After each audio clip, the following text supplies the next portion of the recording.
Also joining us is businessman and owner of Bank of Dave Fishwick. Now, Dave, we know what we're thinking is going to happen today about energy prices and tax cuts, go up. corporation tax cuts. But we also know yesterday the Bank of England raised interest rates by 0.5 point. This extra borrowing will mean more pressure upwards on interest rates. The Chancellor today is saying the Bank of England should get on and raise interest rates. How will higher interest rates, do you think, impact upon businesses, your work, but also the cost of living? I think the cost of living is just going to go up for everybody. I got a really interesting tweet the other day after I'd been on this programme, and they said, Dave, you know, bankers' bonuses and all the rest of it going up is like watching somebody outside a food bank burning £50 notes because so many people are using food banks. The amount of borrowing is going through the roof, and at some point we need to pay this back. And I think that the 30 billion plus of borrowing that's going to take place, the OBR wanted to make a statement today, but they've not let them make a statement yet because the government are going to put their point forward. But at some point, this needs paying back, and we are going to be in a mess. We should just explain that. Normally, the government publishes economic forecasts and also the cost of measures. And since 2010, they were independently verified by the independent OBR. And today, I don't think we're going to get any economic or fiscal forecasts and none of that independent verification. How do you think that will affect people's perceptions of what's going on? Well, I think it's a little bit like this, Ed. I think it's like having £20 in this hand and a bill in this hand for 50. You feel like you've got 20, but you're 50. You know, we need to get back to the position where we are spending what we're earning. And if we're not careful, we're just kicking the can down the road and we're going to have a huge problem coming. However, I love the idea of tax cuts and anything that's going to help real people, Ed. But I feel that these cuts today and this budget today is very much based around people on higher income. I mean, 63 pence saving for Dan. I mean, let's be honest, that ain't going to make a great deal of difference. £100 a year, a couple of pounds a week. But the government will say, prices going up. But the government will say the people on the highest incomes pay the most tax. So if you cut taxes, of course they're going to benefit more, and that will make people work harder and boost the economy. That's the argument. Well, I mean, to some extent, it's a decent argument. However, what I want to do is I want to see people on lower incomes benefiting more. I'll give you an example. I was in a business yesterday, and they sell bacon butties. David and Christine Sandwich's shop, and she said, look, her energy bill's going to go up by 3 times. She can't put bacon butties up by 3 times, Ed. They'd be 12 or 13 quid a piece. You know, energy's going up, everything else isn't. We need to find a way of levelling things up. Well, interesting you say that, because we are later on going to hear more from the Chancellor about those plans, but we're joined now by the Levelling Up Minister. Paul Scully, as one of your portfolios is levelling up. You're not from the Treasury, and I wonder how you feel looking at the measures that we're going to hear in detail later today, when the people in those areas that you've tasked with levelling up, particularly those on low incomes, will be desperate to hear something that helps them.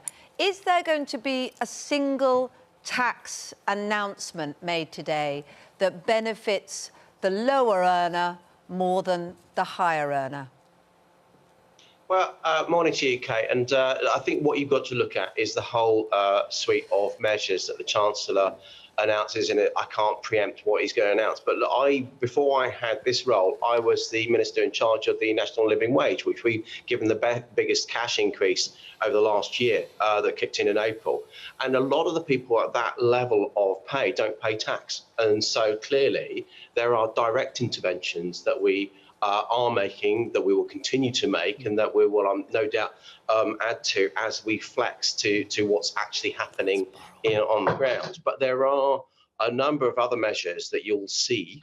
The one that's been touted, because we introduced the legislation yesterday, is the reversal of national insurance announcement that we made, levy that we made earlier this year.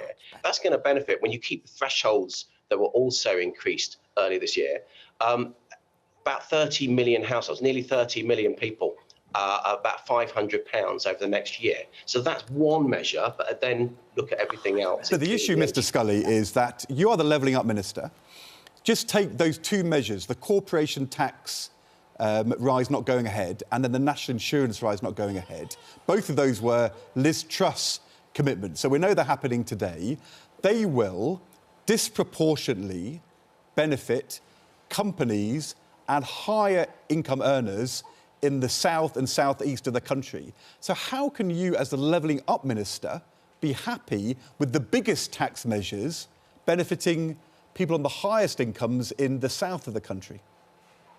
Well, look, first of all, let's just tackle the national insurance. As I say, nearly 30 million people will get a £500 tax cut over the next year on average with that. But people on the highest incomes will get 10 times the benefit on the lowest earnings. Ed, 6 months ago, people were arguing the exact opposite. Actually, what they were saying, that the national insurance increase will fall upon the poorest in our society more. But then Rishi Sunak changed it in July.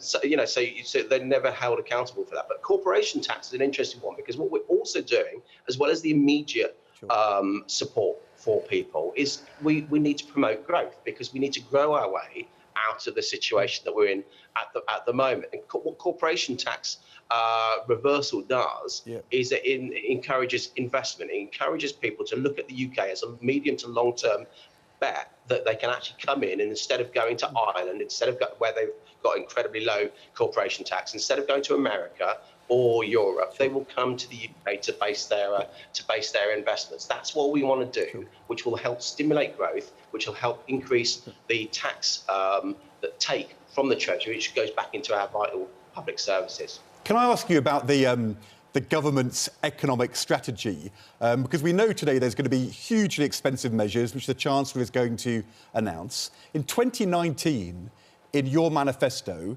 you said that after 3 years of government, the current budget would be in surplus and the national debt would be on a downward path. Are those manifesto commitments still the policy of the government? Well, I mean, the national insurance reversal is also going back to our manifesto commitment. But on the budget deficit. Yeah, but look, what we didn't factor in that manifesto in 2019 was COVID, clearly. I'm sorry to interrupt, Mr. Scully.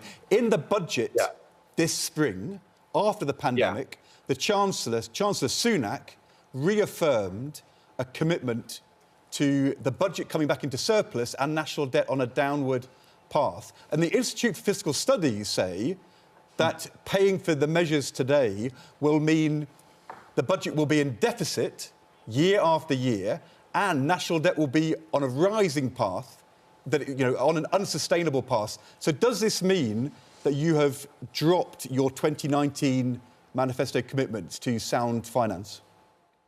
What I don't believe is, from what you just said about the IFAs, is that it's an unsustainable path. Clearly, borrowing is going up. We need to make sure that we can work our way and grow our way out of what is a global situation. But we want to make sure that in the UK that we're insulated against that by supporting people now. But we need to grow our way out of this and start paying back. The Prime Minister's been really robust about the fact that we will be paying down this debt in the medium term. We don't want to leave a big legacy. The IFS says the debt is going up year after year after year, and you're going to be borrowing over £100 billion every year for the next few years. The thing which I think is confusing for people is for years we were told that the only way to have a strong and sound economy was to get the deficit down, to reduce the burden on future generations. And now it seems the government is saying the opposite.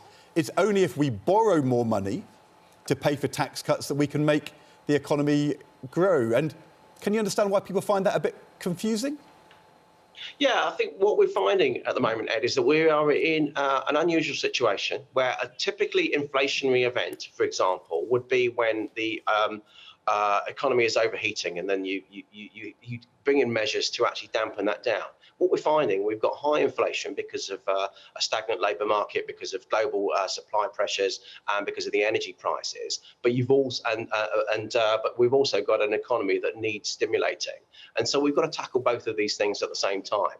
And that's why we're going for growth. That's why we're going for growth that will actually then increase that tax take, that will actually help pay down that debt in the medium term. But we also need to be supporting people now with energy costs, which again requires that immediate support But if which the does, economy yes, needs stimulating, why did the Bank of England raise interest rates yesterday to slow the economy down? Why is the Chancellor on the front of the Telegraph and in his letter yesterday telling the Bank of England to get on and raise interest rates? It sounds as though his strategy is higher mortgage rates from the Bank of England to allow more borrowing for tax cuts from the government. But that sounds like it's stimulation, which is being offset by higher interest rates.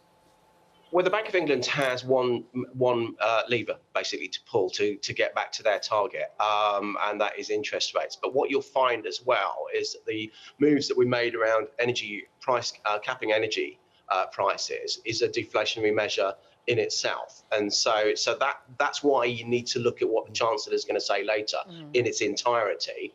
And I know you were concerned about the fact that I'm not a Treasury Minister, but that's because, you know, it's not for me to preempt what the Chancellor is going to say. You and other journalists will have plenty of opportunity after the Chancellor sat down to question him and to question the Treasury. We've got no Treasury Minister, we've got no OBR forecast, we've got no forecasts at all.